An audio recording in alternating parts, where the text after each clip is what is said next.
2024 లేదా 25లో డిగ్రీ లేదా బీటెక్ చదివారా? సాఫ్ట్‌వేర్ జాబ్ కోసం ఎదురు చూస్తున్నారా? అయితే కోడ్‌జ్ఞాన్ 100 డేస్ కోర్సులో చేరండి. జాబ్ సాధించండి. నమస్కారం అలగరి రవీంద్రనాథ్ గారు. నమస్తే అండి సిరి గారు. భారతదేశానికి అలాగే పాకిస్తాన్‌కి మధ్య జరిగిన యుద్ధం నేపథ్యంలో సీజ్ ఫైర్‌కి సంబంధించి నిన్న మోదీ గారు మాట్లాడడం జరిగింది. అలాగే జాతిని ఉద్దేశించి కూడా వారు కొన్ని కీలకమైన విషయాల్ని తెలపడం జరిగింది. ఇంతకీ ఆ విషయాలు ఏంటి? అండ్ అలాగే మనం చూస్తే ఇంకా కంప్లీట్‌గా ఈ వార్ క్లోజ్ అయినట్టేనా? లేదు అంటే మళ్ళీ ఏమన్నా వార్ స్టార్ట్ అయ్యే అవకాశం ఉందంటారా సార్? మరొకసారి పాకిస్తాన్ క్షిపణి దాడులు అంటే డ్రోన్‌తో గాని దాడులు చేసినట్లయితే ముఖం పగిలిపోయే సమాధానం చెప్తాం అని యాస్ వర్డ్ నేను చెప్తున్నాను. ముఖం పగిలిపోయే సమాధానం చెప్తుంది భారతదేశం అని చెప్పి తీవ్రమైన ఘాటైన వ్యాఖ్యలు చేశారు నిన్న నరేంద్ర మోడీ గారు జాతిని ఉద్దేశించి మాట్లాడుతూ. అంటే గడిచిన కొద్ది రోజులుగా ఏదైతే ఆపరేషన్ సింధూర్ అనేటువంటి ఈ కార్యక్రమాన్ని ఏర్పాటు చేసుకున్నారో, పాకిస్తాన్ మీద యుద్ధాన్ని ప్రకటించి రెండు విడతలుగా మనం సింధూర్ 1 సింధూర్ 2 చేసాం. దీన్ని సంబంధించి జాతిని ఉద్దేశిస్తూ నిన్న ప్రధానమంత్రి నరేంద్ర మోడీ గారు మాట్లాడుతూ కొన్ని విశేషాలు చెప్పారు. పాకిస్తాన్ని మేము తక్కువ అంచనా వేయం.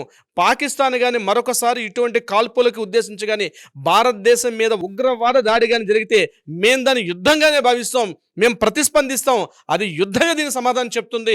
ఈ యుద్ధం అనే తాత్కాలిక విరమణే తప్ప అది కూడా పాకిస్తాన్ ఈరోజు కాలావేళ పట్టి ఈ కాల్పుల విరమణ చేయమని చెప్పి అడిగారు. కాబట్టి యుద్ధంలో యుద్ధ నీతి ఉంటుంది. నేను ఇంక యుద్ధం చేయలేకపోతున్నాను అని చెప్పి అస్త్ర సన్యాసం చేయగలిగినటువంటి పాకిస్తాన్కి సరే అని చెప్పి క్షమాభిక్ష పెట్టే దిశగా మేము ఈ ఆపరేషన్ సింధూర్ని తాత్కాలికంగా విరమణ చేశాం తప్పించి ఇది పూర్తి స్థాయి కాదు అని చెప్పి చెప్పడం జరిగింది నిన్న జాతిని ఉద్దేశిస్తూ మోడీ గారు మాట్లాడుతూ. మరొక విషయాన్ని కూడా చెప్పారు ఆయన.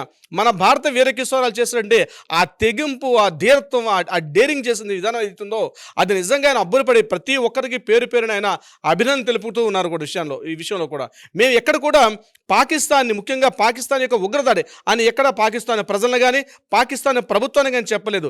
ఏదైతే ఉగ్రవాదుల్ని పూర్తిగా పెంచి పోషిస్తున్నటువంటి ఈ కశ్మీర్ మిలిటరీ సైన్యం ఏదైతే ఉన్నారో వాళ్ళని ఉద్దేశించి మాట్లాడారు. ఉగ్రవాదం పెద్ద పెనుభూతంగా ఉంది, ఇది జాతి యొక్క ముందుకు వెళ్ళడానికి ఇది పూర్తిగా ఆటంకంగా ఉంది, ఇది చాలా పెద్ద సమస్య, ఇది ఈ ఉగ్రవాదాన్ని అరికట్టాలి. ఇప్పటికే మనం మొదటి ఆపరేషన్ సింధూర్లో చేసినటువంటి విధానంలో సుమారుగా 100 మందికి పైబడి ఉగ్రవాదులను మట్టుపెట్టడం జరిగింది. ఒకేసారి 9 టార్గెట్ అని 25 నిమిషాల్లో 9 టార్గెట్లను ఛేదించి ప్రపంచానికి ముందు ఒకసారి మనం తల ఎత్తుకునేలా చేశారు మన వీర మిలిటరీ జవాన్లు అని చెప్తూ అని కొనియాడడం కూడా జరిగింది. నిజంగానే ముఖ్యంగా నిన్న బ్రహ్మోస్ క్షిపణి ప్రయోగించిన తర్వాత ఇస్లామాబాద్ సమీపంలో ఉన్నటువంటి ఎక్కడైతే వాళ్ళు మిసైల్ దాచారో, అంటే ఎక్కడైతే న్యూక్లియర్ వెపన్స్ని ఏ ప్లేస్లో అయితే వాళ్ళు స్టోరేజ్ చేశారో ఆ స్టోరేజ్ చేసిన ప్లేస్ని పూర్తిగా మన వాళ్ళు బ్లాస్ట్ చేయడం జరిగింది. ఎప్పుడైతే బ్లాస్ట్ చేశారో అప్పటి వరకు విర్రవీగుతున్నటువంటి పాకిస్తాన్ ఇమీడియట్గా బీరాల పలికిన పాకిస్తాన్ ఒక్కసారి ప్రపంచం ముందు దోషుగా నడిపై ఏమీ చేయాలని ఒక నిస్సహాయ స్థితిలోకి వెళ్ళిపోయి పరిగెత్తుకుంటూ వెళ్ళి అమెరికాని అదేవిధంగా చైనాని కూడా ఆశ్రయించి ఈ భారతదేశం చేస్తున్న యుద్ధం ఏదైతే ఉందో దాన్ని విరమింపజేసే ప్రయత్నం, బయట నుంచి ఒక ఒత్తిడిని తీసుకొచ్చే ప్రయత్నం చేశారు. కానీ ఒక విషయం చెప్పారు ఇక్కడ మోడీ గారు మాట్లాడుతూ, కశ్మీర్ విషయంలో ప్రపంచంలో ఏ దేశం వచ్చి ఇంటర్ఫేర్ అయినా అది మేము ఒప్పుకునే ప్రసక్తే లేదు. ఎందుకంటే కాశ్మీర్ అనేది పూర్తిగా భారతదేశం అంతర్భాగం. ఇది మా అంతర్గత విషయం తప్పించి మా అంతర్గత విషయంలో ఏ ఒక్క దేశాన్ని కూడా మేము సహించే ప్రసక్తి లేదు. ఇక పీఓకే విషయానికి వచ్చినట్లయితే దాన్ని చాలా సెన్సిటివ్ మ్యాటర్. యాక్చువల్గా PoK matter is very sensitive. చాలామంది ఏమనుకుంటారంటే నిన్న మోడీ గారు మాట్లాడిన తర్వాత కొంతమంది రకరకాలుగా భారతదేశం ఈరోజు ఎందుకో విరమించడం అనేది ఇక్కడ మోడీ గారు ఏదో చేయకూడని తప్పు చేశారని చెప్పి సోషల్ మీడియా విధంగా చాలామంది మాట్లాడుతున్నారు. నేను ఒకటే చెప్తాను, యుద్ధం అన్నది ఆషామాషి కాదు. కొన్ని వేల మంది, కొన్ని లక్షల మంది యొక్క జీవితాలకు ముడిపడి ఉంటుంది. ఇక్కడ యుద్ధం చేయడం అనేది చిట్ట చివరి ఆప్షన్ మాత్రమే. అప్పటివరకు రకరకాల, అంటే భారతదేశం ఏనాడు కూడా యుద్ధకాంక్షలో రగిలిపోయే దేశం కాదు. ప్రపంచంలోని మిగిలిన దేశాలతో పోలిస్తే శాంతి కాముక దేశం భారతదేశం. యుద్ధం అనేది మనం చాలా సందర్భాల్లో చేసాం. అది కూడా శత్రువు మన మీదకి దాడి చేసే ప్రయత్నం చేసినప్పుడు మాత్రమే మనం యుద్ధం చేశాం తప్పించి ఏ రోజు కూడా పక్క దేశాన్ని ఆక్రమించుకోవాలనో పక్క దేశంలో ఉన్నటువంటి ఆ అంతర్గత విషయాల్లో జోక్యం చేసుకునే విషయంలో ఏనాడు కూడా మనం ప్రయత్నించలేదు. రీసెంట్గా జరిగిన రష్యా ఉక్రెయిన్ విషయంలో కావచ్చు, ఇజ్రాయెల్ విషయంలో కావచ్చు, భారతదేశం కూడా శాంతిగా కూర్చొని చర్చలు జరుపుకోమని చెప్పి అనేక సందర్భాల్లో మాట్లాడినటువంటి ఇదే భారతదేశం, ఇదే మోడీ గారి నేతృత్వంలో ఇప్పుడు తన దాకా వచ్చిన తర్వాత పాకిస్తాన్ విషయంలో నన్ను ఈరోజు క్షమాభిక్ష వేడుకుంటూ అటు అమెరికా చైనాని ఆశ్రయించి, ఎందుకంటే ఆల్రెడీ అక్కడ బ్రహ్మోస్ క్షిపణి వల్ల ఆ ఇస్లామాబాద్ సమీపంలో రేడియేషన్ ఒక్కసారి పెరిగింది.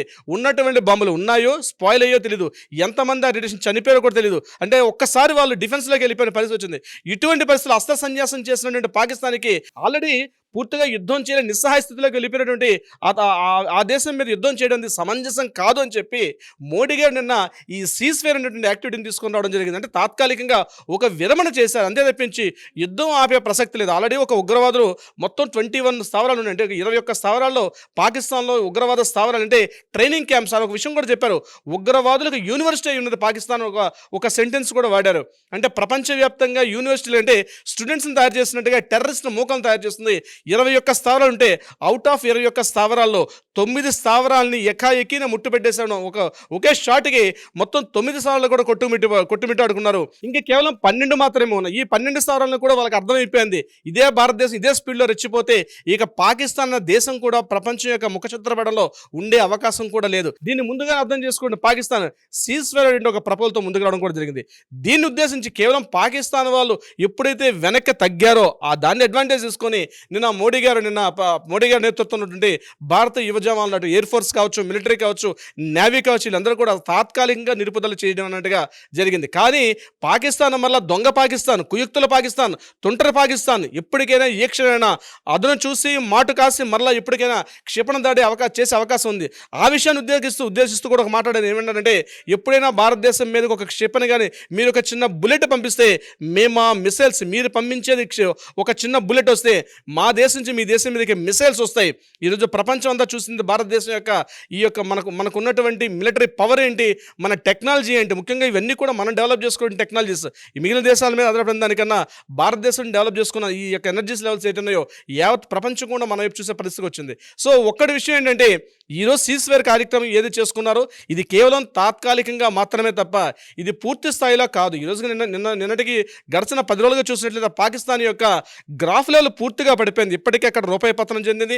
ఇక అనేక విధాలుగా అటు అంటే వాటర్ విషయంలో కావచ్చు, ఇక ఫుడ్ విషయంలో కావచ్చు, ఇప్పటికే పాకిస్తాన్ అనేక విధాలుగా నష్టపోయి ఉంది.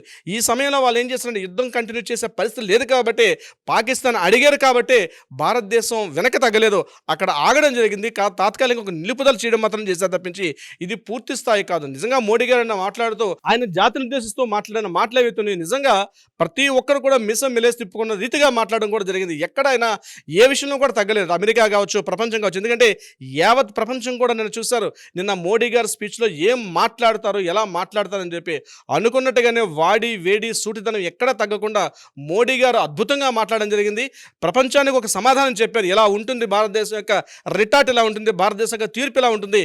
కేవలం మేము శాంతి కాముకులు అంటే మేము కాదు, మేము ఆ సిస్టంలో లేము, మేము నిజంగా తలుచుకుంటే ఏమైనా చేయగలుగుతాం అని చెప్పి ఆయన మాట్లాడిన వాడి వేడి మాటలు ప్రపంచాన్ని ఒకసారి కదిపాయని చెప్పడంలో ఎటువంటి సందేహం కూడా లేదు. సిరి గారు, thank you sir, thank you so much. Thank you so much. Suman టీవీలో మీ పర్సనల్ అండ్ బిజినెస్ ప్రమోషన్స్ కోసం కింది నెంబర్కి కాంటాక్ట్ చేయండి.